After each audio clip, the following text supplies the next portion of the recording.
à tous et bienvenue à Église Impulsion Home, notre culte en ligne. Je suis Noémie, leader exécutive au sein de l'Église. Nous sommes une église qui est basée à Paris et sa cause, sa vision est de faire connaître Jésus à travers des connexions fortes dans une culture urbaine qui est Paris. Je vous laisse maintenant avec la louange et on se retrouvera à la fin pour clôturer.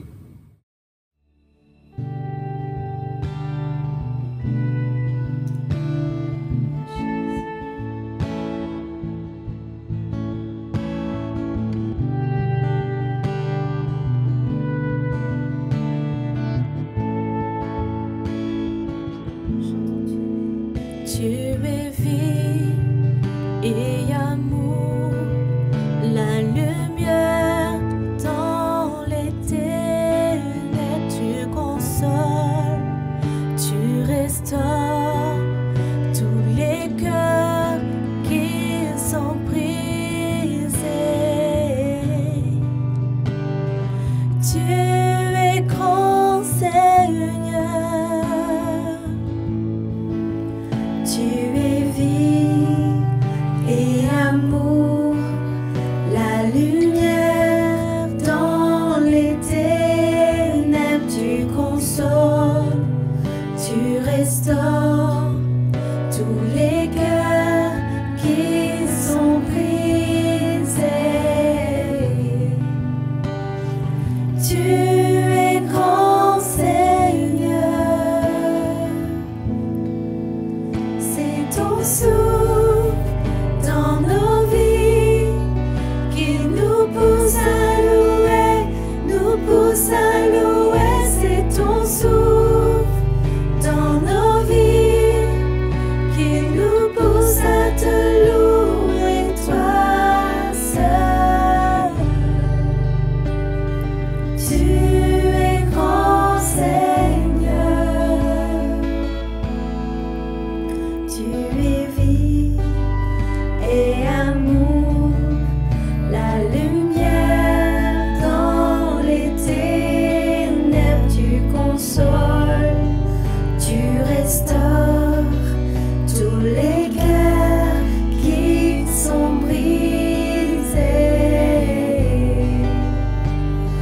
Tu es grand Seigneur.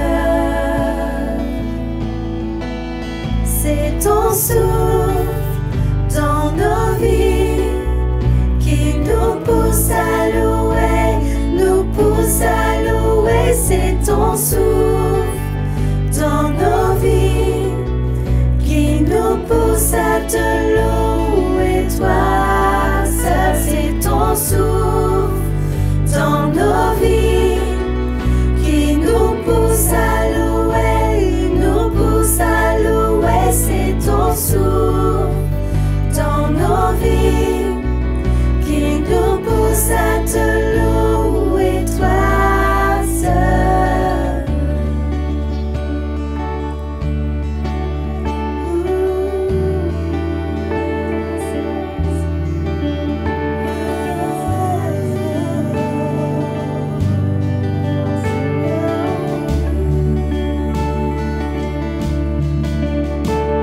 La terre chantera tes louanges, nos cœurs crieront, ces eaux diront, tu es grand Seigneur.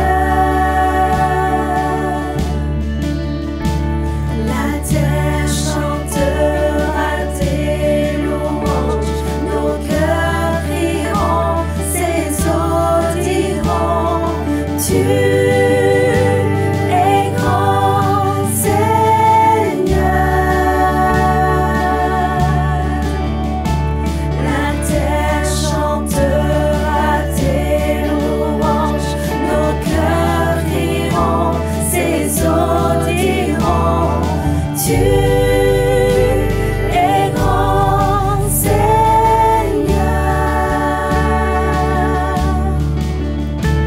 La terre chantera tes louanges, nos cœurs crieront, ces eaux diront, tu es grand Seigneur.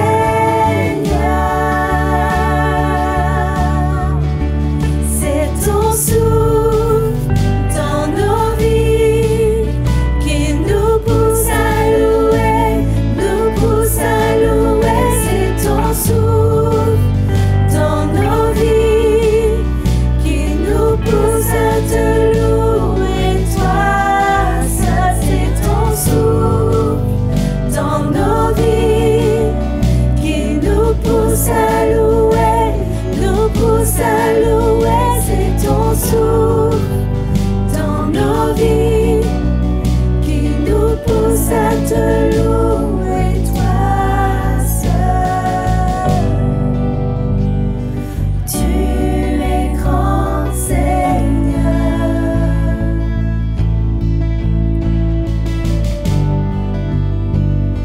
Tu es grand, Seigneur.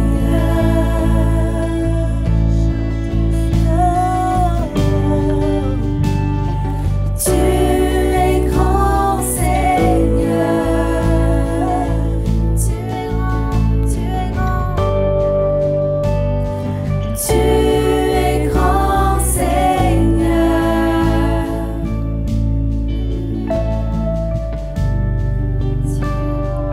Tu es grand, Seigneur.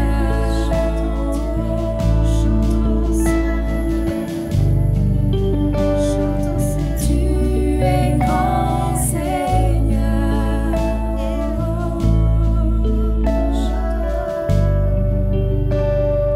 Tu es grand, Seigneur. Oui, tu es grand, tu es grand. Tu es grand, Seigneur.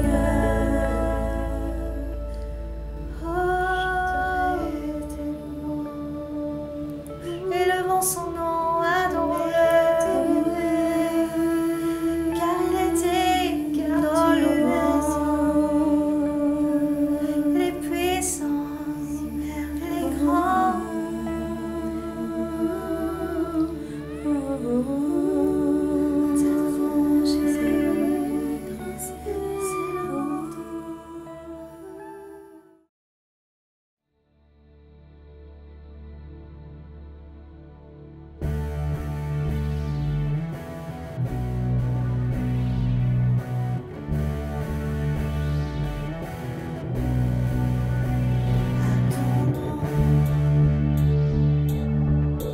Les monts vacillent et s'effondrent.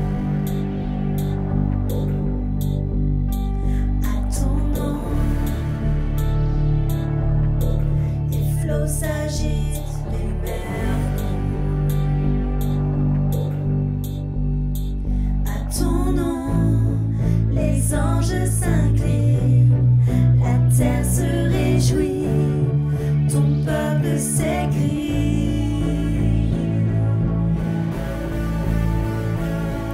Seigneur de la terre, nous exaltons ton grand nom, remplissons le ciel de nos louanges, Yahweh, Yahweh, nous aimons proclamer ton nom.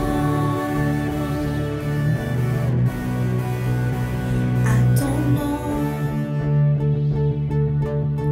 le jour s'éveille dans la gloire. À ton nom, la nature dit ton histoire.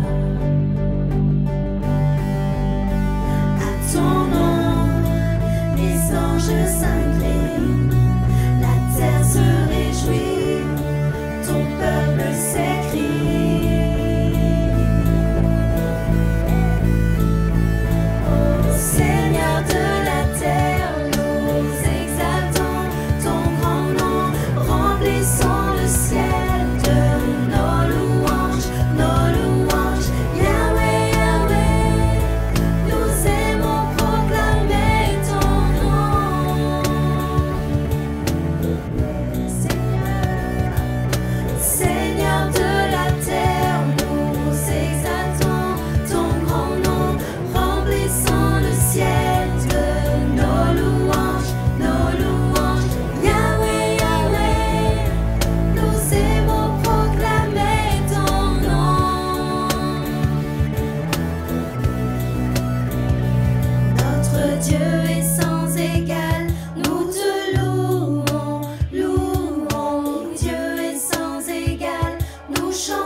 Merci à notre groupe de louanges pour ce fabuleux temps dans la présence de Dieu. Passons maintenant à quelques annonces. La première annonce est que suite aux nouvelles mesures du gouvernement, les chambres hautes sont pour le moment suspendues et on vous tiendra au courant en fonction de l'avancée de la situation. Deuxième annonce, c'est que nous aurons bientôt un service de baptême. Donc si vous avez à cœur de vous faire baptiser, n'hésitez pas, venez nous voir, on vous dira les informations concernant le lieu, la date et les modalités. Troisième annonce est que nous sommes en train de mettre à jour notre liste de membres. Donc si vous avez à cœur de rejoindre l'église et vous considérez que l'Église Impulsion comme votre église, pareillement venez nous voir et on vous donnera les informations pour savoir comment devenir membre de l'Église Impulsion. Autre annonce, c'est que nous continuons l'accompagnement pastoral. Donc si vous avez besoin d'entretien, de prières et si vous avez des questions diverses, n'hésitez pas à contacter le numéro de secrétariat qui est affiché à l'écran et on fera un plaisir de revenir vers vous. C'est tout pour les annonces, passons maintenant au message. Bonjour à tous, je suis très heureux de vous retrouver. Bonjour Impulsion, très heureux de vous retrouver pour partager la parole de Dieu ensemble. Aujourd'hui, nous allons parler de la pensée. Nous allons parler de la bataille qui fait rage dans nos pensées. C'est vrai que c'est quelque chose qu'il ne faut pas négliger. Quand nous regardons la parole de Dieu, nous voyons que les hommes de Dieu, les grands hommes de Dieu, nous regardons dans la Bible, nous voyons des hommes comme Jérémie, comme Élie, comme David, comme Paul, Moïse, Jonas, même Jésus ont été attaqués dans leurs pensées. Ce sont des hommes de Dieu qui ont souffert, qui ont été attaqués par l'ennemi. Donc c'est quelque chose qu'on ne doit pas négliger. Nous, en tant que chrétiens, nous sommes aussi confrontés à ce genre de fléau, à ce genre d'attaque. Et pour cela, aujourd'hui, je donnais un titre à ce message, c'est « Remporter la bataille dans les pensées ». Remporter la bataille dans les pensées. C'est vrai, la Bible nous dit que nous sommes en guerre. C'est vrai, il y a une guerre bien réelle. Les Écritures nous le disent, nous le confirment. C'est une guerre certaine, mais je dirais une guerre invisible. Parce que c'est un conflit spirituel, un conflit surnaturel entre le bien et le mal. C'est quelque chose qu'on ne voit pas physiquement. C'est quelque chose qui n'existe pas, je dirais, physiquement, c'est-à-dire homme et homme de chair avec des armes à feu, mais c'est un conflit, je dirais, spirituel, invisible, qui existe réellement, bien qu'invisible à l'œil nu, mais ça existe réellement. Et avant d'aller plus loin dans le profondeur du message, nous allons définir un petit peu la pensée, ce que c'est la pensée.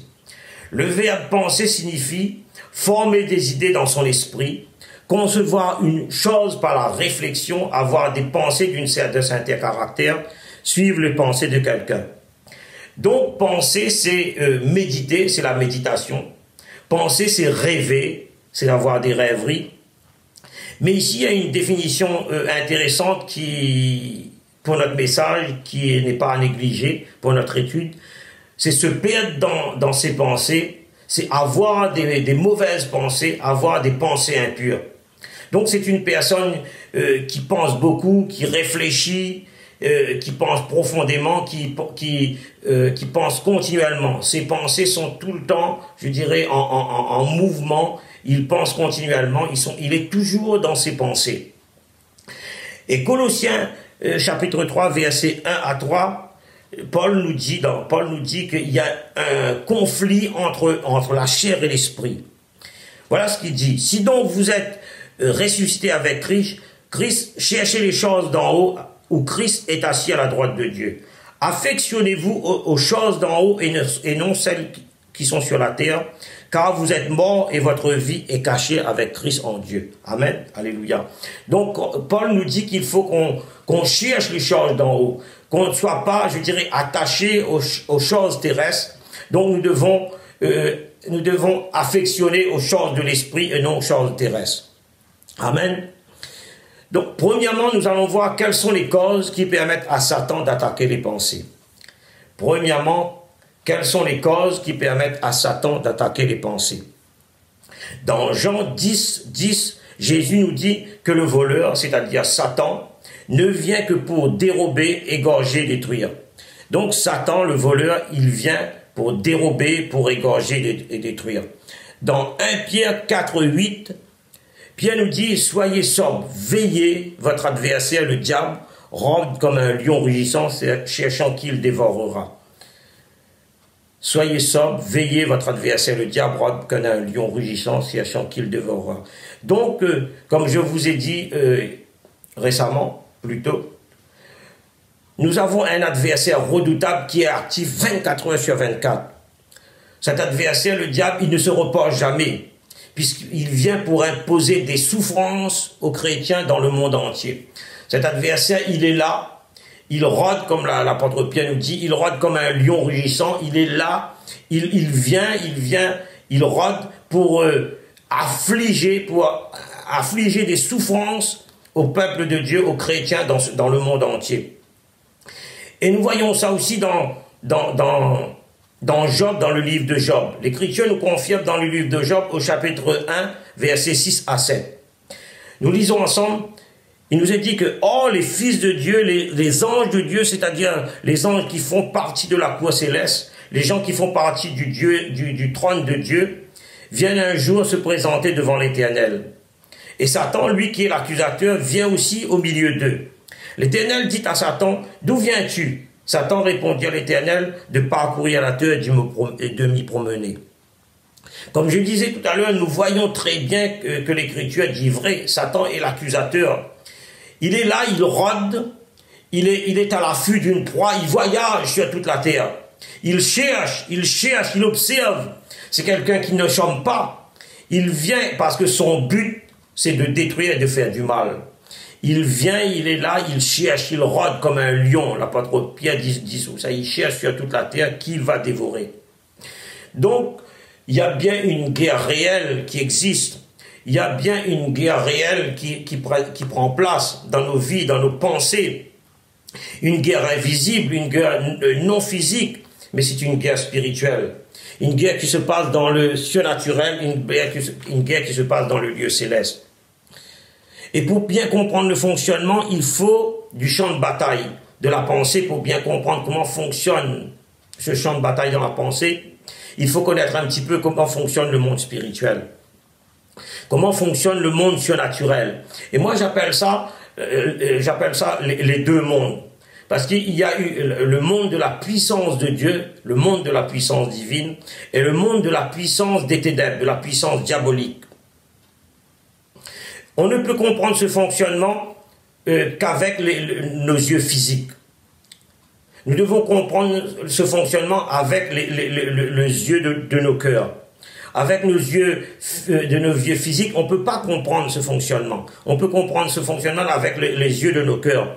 Et si vous lisez Watchman Nee dans son bouquin « L'homme spirituel », il explique très bien que nous possédons un sixième sens. En tant que chrétiens, nous avons un sixième sens. C'est-à-dire, il appelle ça l'intuition, il s'appelle ça aussi la perception. C'est-à-dire, nous avons un sixième sens. Et l'apôtre Paul avait bien compris tout cela.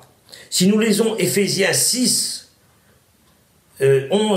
chapitre 6, versets 11 à 12, l'apôtre Paul nous dit que nous devons revêtir toutes les armes de Dieu afin de pouvoir tenir compte contre les ruses du diable.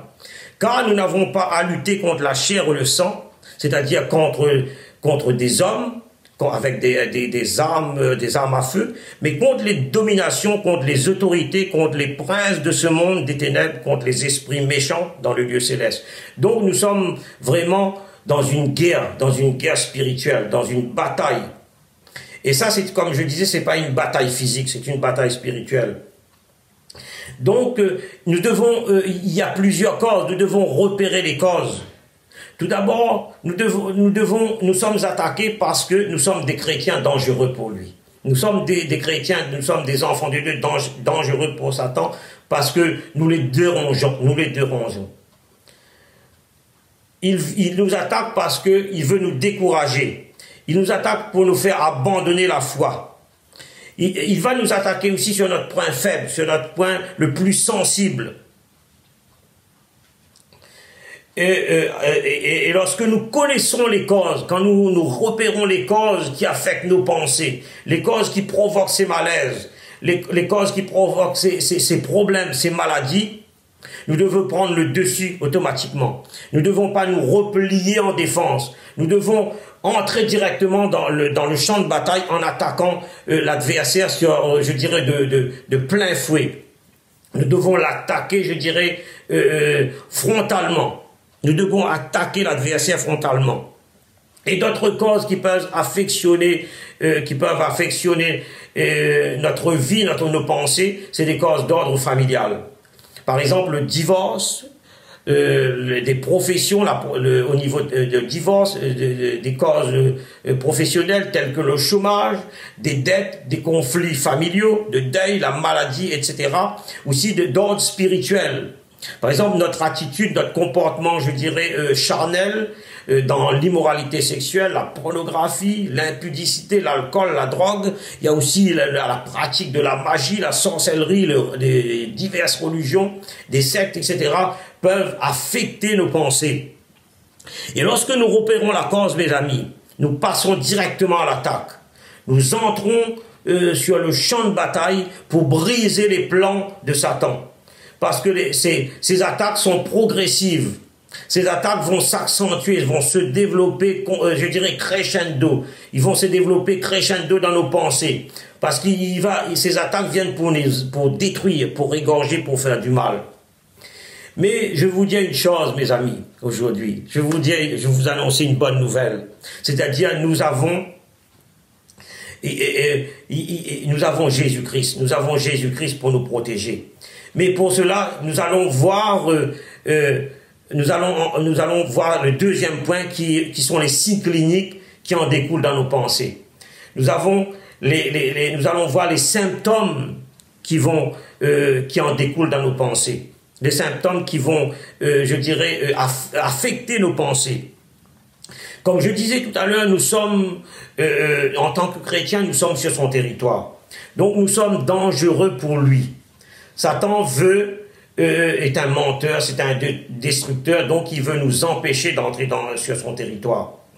Et Jésus a dit dans Jean 8, 44, il disait ça aux religieux, bien entendu, vous avez pour père le diable, et vous voulez accomplir les désirs de votre père.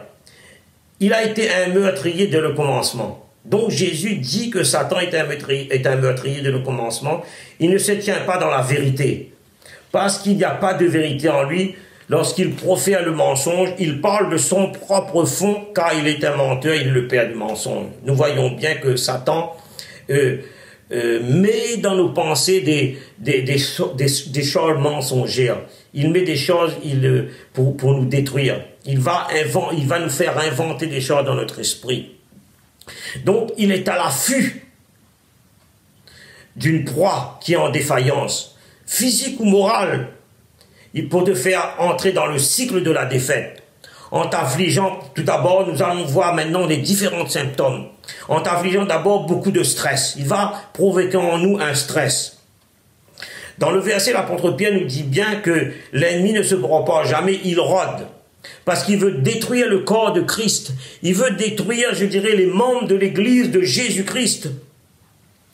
Et s'il arrive à te rouler, à te faire rouler comme il le veut, il va t'emmener tout d'abord dans la déprime. Il va t'emmener dans la dépression. Là, nous entrons dans les symptômes. Nous entrons dans les signes cliniques. Il va t'emmener dans la dépression. Oh, la dépression, c'est quoi? C'est un esprit mauvais.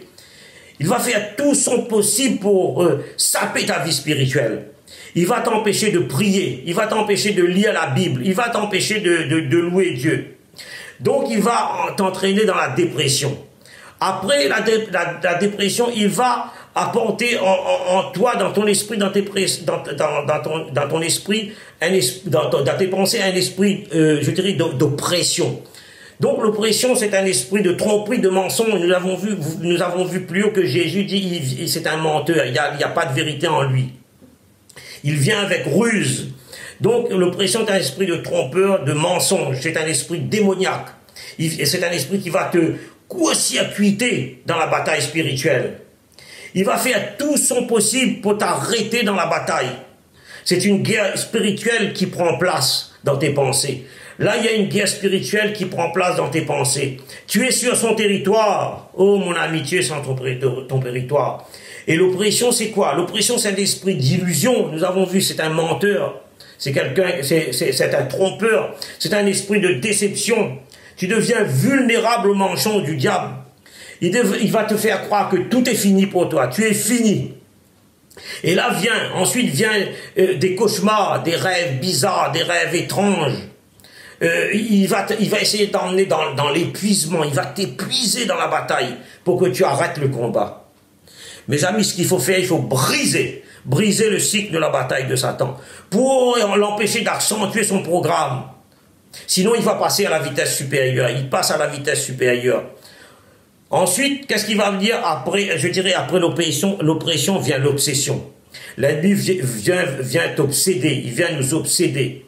Et là, on rentre dans une guerre vraiment, une guerre réelle, une guerre vraiment spirituelle. La guerre, elle est là, elle est vraiment réelle, elle est bien réelle. C'est pas de l'imagination, c'est pas quelque chose que tu as inventé, que tu as imaginé dans tes pensées, dans ton esprit. C'est un cycle infernal qui prend place. Le cycle infernal vient.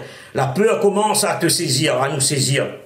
Nous sommes paralysés avec toutes sortes de symptômes, toutes sortes de mauvais esprits qui vont nous envahir.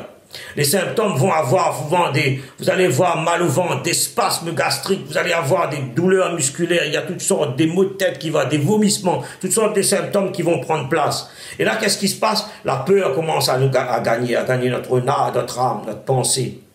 Et la peur, c'est quoi, mes amis? La peur, c'est l'intimidation. Il vient nous intimider, c'est la distraction. Là, tout est négatif dans nos pensées, dans notre esprit. C'est un esprit de négativisme. Ce sont des esprits méchants, ce sont des esprits mauvais. Et qu'est-ce que Jésus nous dit dans Matthieu 10, 12? Jésus nous dit, depuis le temps de Jean-Baptiste jusqu'à présent, le royaume de cieux est forcé. Et ce sont les violents qui s'en emparent. Qu'est-ce qu'il faut faire? Il faut un esprit d'agressivité. Il faut un esprit violent. Il faut qu'on soit des militants d'agressivité dans la parole de Dieu. Nous devenons agressifs. Nous devenons, je dirais, violents dans la parole de Dieu. Donc, tous ces octaves, ce sont des esprits de l'ennemi, des forces négatives, des forces de destruction. Donc, il faut briser le cycle du plan de Satan. Il faut briser son plan diabolique.